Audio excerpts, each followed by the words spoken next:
just a few months, you may be facing some bad news, or more bad news, perhaps we should say, an increase in council tax, possibly another 5%. That's quite a big chunk, of course, all in one go. The maximum, indeed, allowed without a local voter referendum.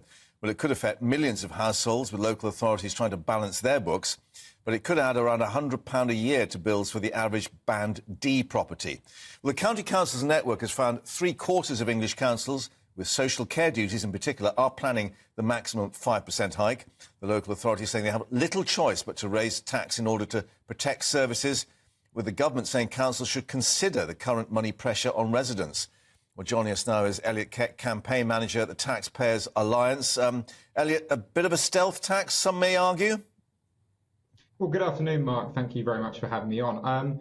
Whether it's a stealth tax, I don't know. I think people see the council tax bills on their that they pay every single month. But it's, as you said, more bad news for taxpayers who are already facing a crippling cost of living crisis, whether it's higher prices at the supermarket or, of course, freezes to income tax thresholds at the central government level. And I think it's really interesting that one quarter of council taxes, top-tier councils aren't increasing their council tax by the most. What that suggests is that there are alternative paths to take, and it's a shame that more haven't.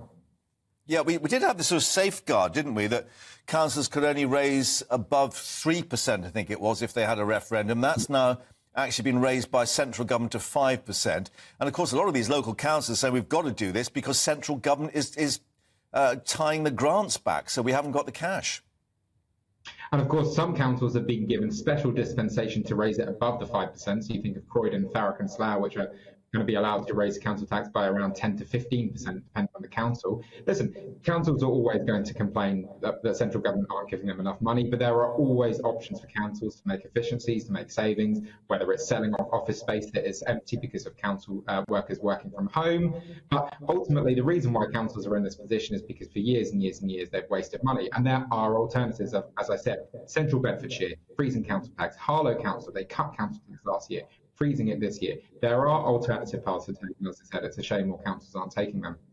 Yeah, a lot of people, I guess, be asking the question, what do we get for our council tax in terms of bins now collected every 2 weeks instead of 1 week, perhaps potholes not repaired on minor roads and so on. Will this actually put more pressure on local authorities now as people start asking what they get for their money?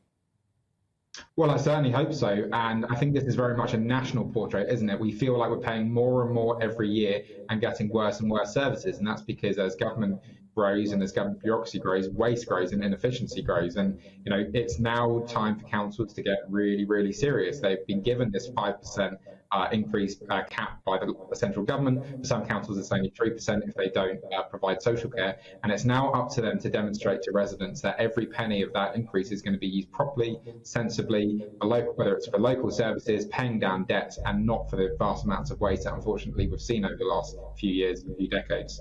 Yeah, and I guess when we're talking about a percentage increase, there's great disparity then across the country in terms of how much it's hitting in terms of cash terms, where wages, of course, in the north, we know, lower than they are in the south, for instance.